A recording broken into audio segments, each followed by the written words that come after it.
For 3 straight years my birthdays came and went, no gifts, just you have everything. Anyway, this year I spent $12,000 on a private dinner and sent a wish list, nothing over $50. My mom texted seriously, asking for gifts now. I'm not coming. I replied, got it. No one showed up. 12 plates, 0 guests. The next morning I paused my automatic family support. 5 days later mom texted, rent is due. Simply replied, I turned 33 last week. And for the 3rd year in a row I woke up to silence, no texts, no calls, not even a thumbs up in the family group chat, just a quiet apartment, a full calendar and a bottle of wine I'd bought myself the night before. The last time I got a birthday gift from my family, it was a dish towel. That was 3 years ago. The year before that my brother Lucas sent me a gift of a clown honking its nose, and last year nothing, not even a meme. They always had some excuse, you're always working. Anyway, you live so far, you already have everything. And maybe they were right. I do well, I live in a good neighborhood, my job pays 6 figures, I travel when I want, I don't need gifts. I never did, but I wanted something else. Presents, not presents. So this year I did something different. I booked a private dining room at one of the most elegant restaurants in the city, 12 seats, personalized menus, a string quartet, champagne on ice. I paid upfront $12,000 all in, just for family. No friends, no coworkers, just my blood. I sent the invitation on a Monday 2 weeks before the date. Along with it I attached a small wish list. 7 items, each under $50: coffee beans, a hardcover novel, a wool blanket, a candle. Nothing luxury, nothing flashy. I kept the message short, no pressure, just things that bring me peace. I'd love to see you there. By noon I got a text from Luca. Wait, you're asking for gifts now, sis? Seriously, you drive a Tesla and you want socks? I didn't reply. 2 hours later my mom messaged, seriously? Asking for gifts now? That's a little much. You have everything anyway. Then another, I'm not coming, it's too much for a simple dinner. Luca agrees. Then silence. I refreshed the RSVP list every day that week. 0, still 0. And yet I kept the reservation. Part of me hoped someone would change their mind, that maybe mom would realize this wasn't about the gifts, that Luca would show up late with his usual smirk and a half apology, that anyone would come and see me. The night came. I wore my best dress and arrived 15 minutes early. The host greeted me with a warm smile and said, happy birthday, Miss Thomas, your room is ready. I stepped in. 12 candles flickered across a long oak table, white plates, gold rimmed glasses, name cards at every seat. Mine was the only one used. I waited 20 minutes. The waiter approached me. Would you like us to hold off on the second course? I smiled. No, I said, serve everything just like planned. I sat in that room for 2 hours, ate quietly, listened to the violinist play a piece I'd requested weeks ago, toasted to nothing. No one showed up, no one texted, no one cared. When dessert came, the waiter brought out a candle in the center of a tiramisu and whispered, happy birthday. I looked around the empty chairs and whispered back, thank you. Then I took a photo, the full table untouched, plates, 12 chairs, and I posted it to the family group chat. No caption. I wanted them to see it. I wanted them to feel it. This wasn't about things, it never was. It was about being worth the effort, about someone choosing to show up. But no one did. And the next morning when I opened my banking app, I moved my thumb toward a tab I hadn't touched in years, recurring transfers. And that was the beginning. It wasn't always like this, or maybe it was, and I just didn't want to see it. Growing up, I was the quiet achiever. First job at 16, college on scholarship, internship, turned full-time job by 22, and by 27, I'd built a life with clean floors, direct deposits, and room temperature espresso. I paid off mom's credit cards.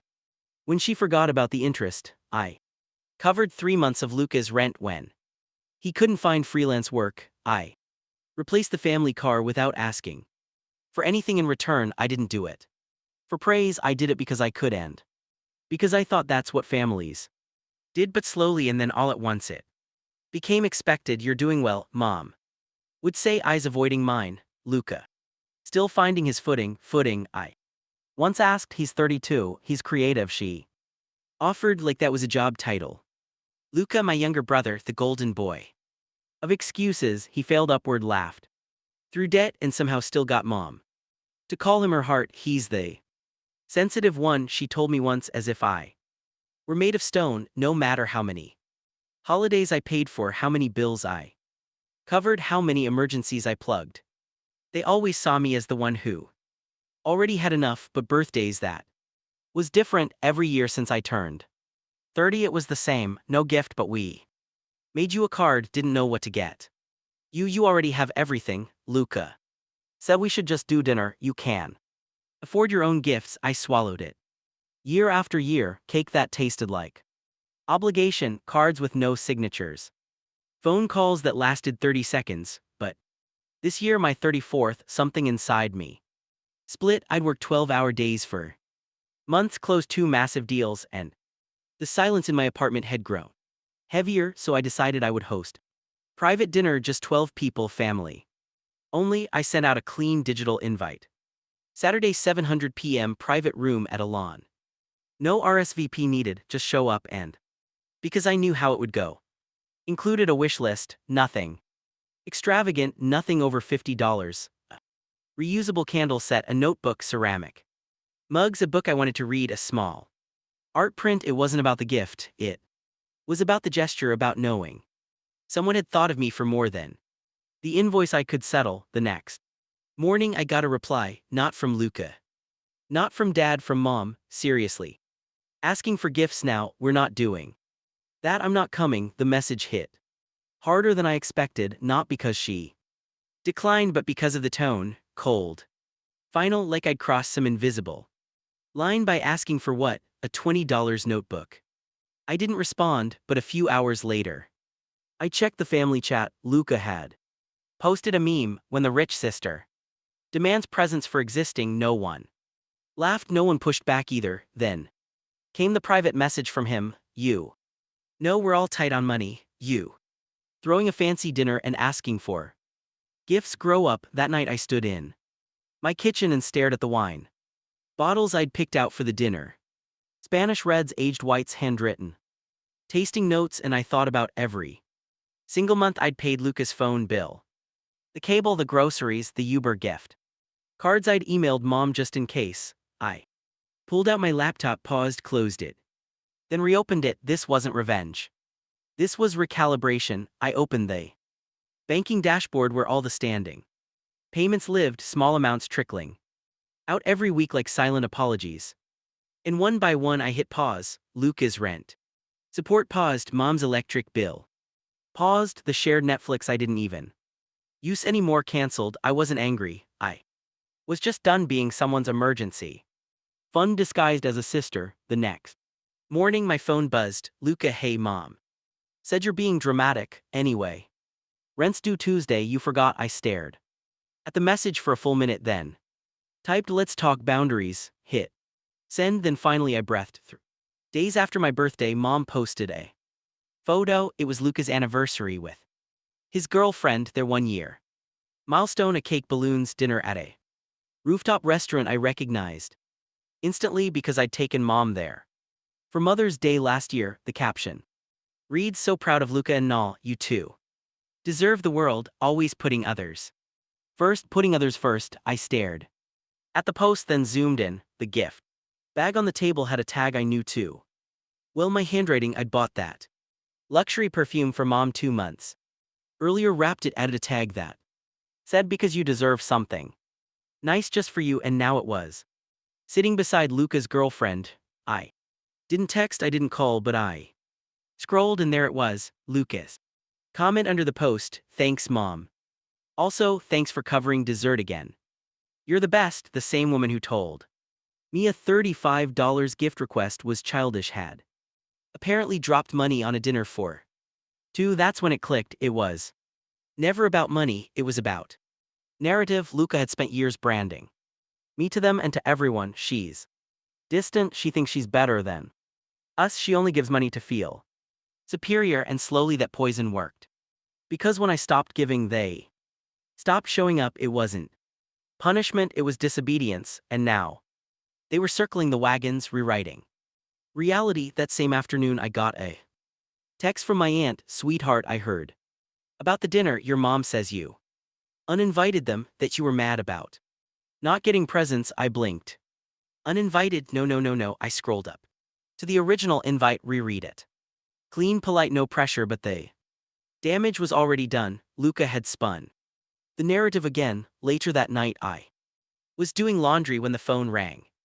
Dad, I almost didn't pick up, but something told me to answer. Hey, he said, just checking in. Heard you were upset about the birthday. I'm fine, I said. You know your mom meant well, he continued, and Luca's struggling right now with work, with money. There it was. Again, struggling, trying like he had for the last 12 years. Dad, I said quietly, did you know I paused the support payments last week? Silence. No. He said finally. She didn't tell me. Exactly, I'd been sending weekly transfers to cover utilities at their house, electricity, internet, water, and yet somehow when I hit pause it became my betrayal. She said you ghosted. Dad added, cut the family off. No, I said I hosted. I gave them a table. They chose not to sit. I swallowed. You know what I got for my birthday, Dad? He hesitated. I don't. 12 empty chairs. He exhaled slowly. I'm sorry, Natalie, I really am. But I didn't need his apology. I needed him to see, to stop letting Luca shape the story. I didn't argue. I didn't explain further. Instead, I did something I hadn't done in years. I posted a simple photo of the birthday table, 12 chairs, one person seated. The caption read, some birthdays remind you of the silence you've been funding. I turned off comments, but the damage was already done. By evening, I had 6 missed calls from Mom, 2 from Luca, 1 from Dad. Then came the final message from Luca, you made your point.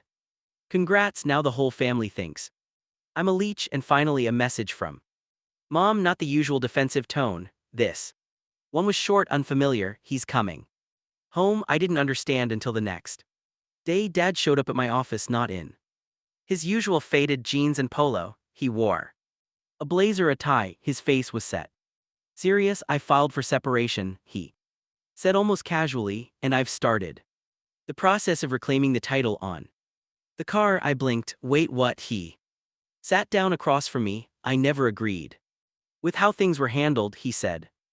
But I let it happen. That was my mistake. I stared at him. For the first time in years, maybe decades, I saw the father I remembered from childhood, the one who fixed the broken shed door, who drove across town in the rain when I got a flat tire. You shouldn't have had to beg for respect, he said. That ends now.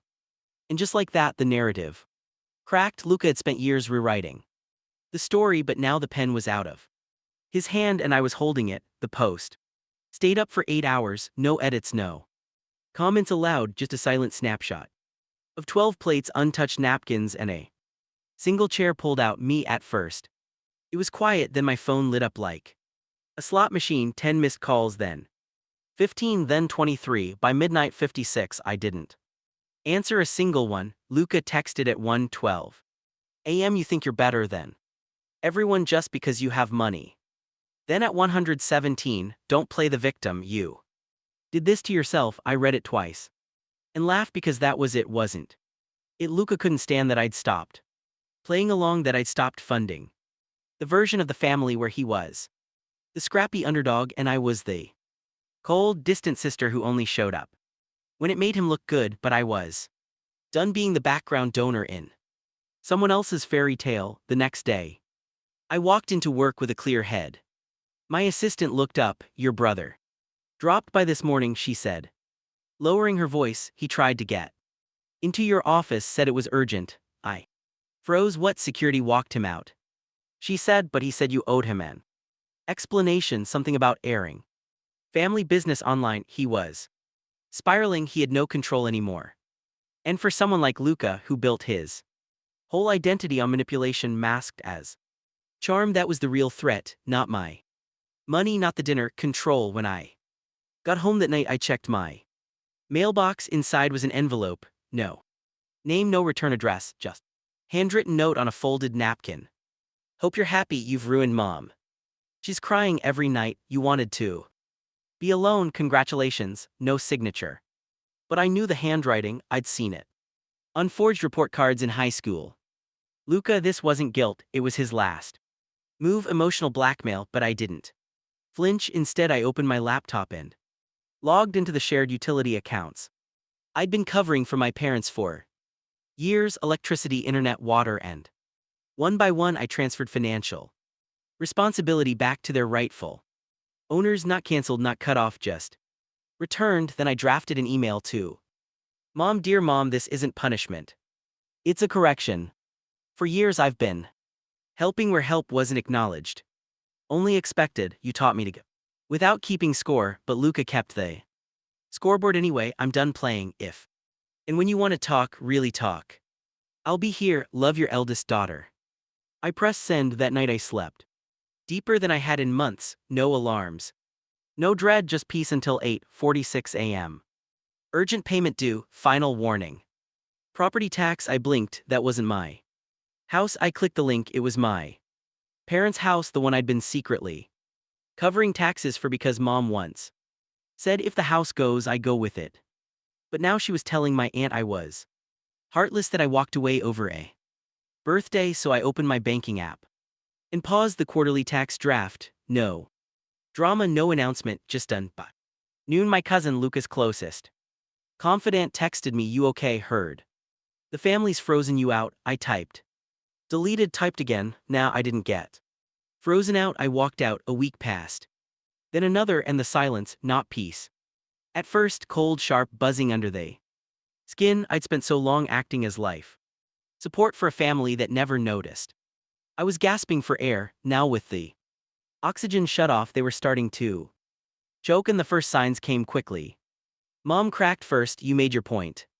Now please restore the payments. The bills are overdue. No apology, no accountability, just an order disguised as surrender. I didn't reply. Luca followed, don't let mom suffer just because you're throwing a tantrum. That one made me laugh because he was the one who'd weaponized her pain like a crowbar, wedging it between us every time I dared ask for the smallest bit of care in return. And now with his puppet strings cut, he couldn't control the story anymore. But I wasn't angry. That was the twist. I wasn't burning with rage. I wasn't seeking revenge. I didn't want them to hurt. I just wanted out. The next day I got a letter, a real one, from Dad. We hadn't spoken nearly a year. Dad had always been the quiet one, present but passive, always there with a shrug and a newspaper, watching everything unfold but never once raising his voice to question it. The letter was short, I'm sorry I didn't see it sooner. I thought staying out of it meant keeping the peace, but silence, I realize now, is complicity. You did nothing wrong asking for love, for recognition. I hope someday we earn the right to be in your life again. I read it twice, then I folded it and placed it in a drawer I hadn't opened in years, the one labeled keep, not forget. Because finally someone saw me, not the provider, not the fixer, not support staff me. Then came the ripple. I got a call from my landlord. Hey, just a heads up, he said, your brother came by asking if he could discuss your unit. What? I said, genuinely stunned. Said he's family, claimed he had a business interest in your lease, asked if he could negotiate a sublet since, in his words, you probably don't need a two-bedroom alone. I stared at the wall, my coffee going cold in my hand. Luca was trying to move into my space, my life. Even after I cut ties, he found new ways to sink his claws in. That night I changed the lock, not because I was afraid, but because I finally understood something deeply. Boundaries aren't walls, they're doors with locks.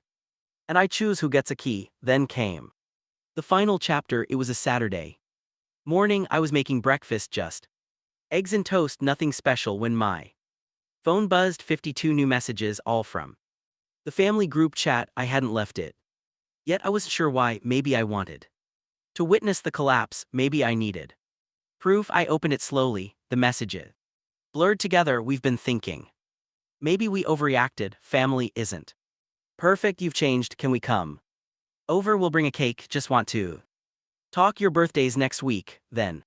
The last one, please forgive us, I read. Every line, every apology that wasn't really an apology, every attempt at patching a hole they never admitted to making, and then I did it, I pressed. Leave group, a small action, not angry. Not loud, just final. My birthday came a week later. I didn't throw a party. Didn't send a list, didn't book a dinner, but at 6:04 p.m. I sat by the window with a slice of cheesecake I bought for myself, my favorite. I lit a single candle, and for the first time in years I didn't wish for someone to show up. I just sat there alone and full of something I'd forgotten even existed. Peace. That's when I heard knock at the door. I opened it. It was Dad, just him, no flowers, no dramatics. Just a card. He handed it to me and said no expectations, just presents. Inside the card was a photo, me a 7 at a birthday party. No one else came to, just me and him blowing out candles. You've always deserved more, he wrote. We sat quietly for a while, no big talks, just 2 chairs, some air, some healing. When he left, I didn't cry. I closed the door, locked it, and whispered, this year I gave myself the gift I needed most, space. It was just another morning. I wasn't expecting to see him. Fog rolled off the water. Seagulls screamed like they owned the place. I grabbed my usual coffee and headed for the pier, and there he was. Luca, sitting on the bench near the sea lions, the same spot we used to go as kids. He looked different, not polished, not loud, not like the wedding day version of himself, just quiet. Hoodie, worn jeans, eyes that had seen a few truths since the last time I'd looked into them. He stood when he saw me, no arrogance, no fake smile. Hey, he said, can we talk? We did. Nothing dramatic, no tears, just real words. For once, he told me everything fell apart. The marriage didn't last, the brand deals dried up, the followers moved on. The image cracked, and underneath it he found someone he barely recognized. I was wrong, he said, about everything. Then he asked, almost whispering, if you ever need help at your firm, I'll do anything. I just want to start over. Didn't say yes, I didn't say no. I looked at him, this version of him. Broken maybe, but honest. And now, asking you, would you give her brother that second chance after everything? Would you let him in, or would you let it go? Tell me, because I'm still sitting on that bench and I haven't answered.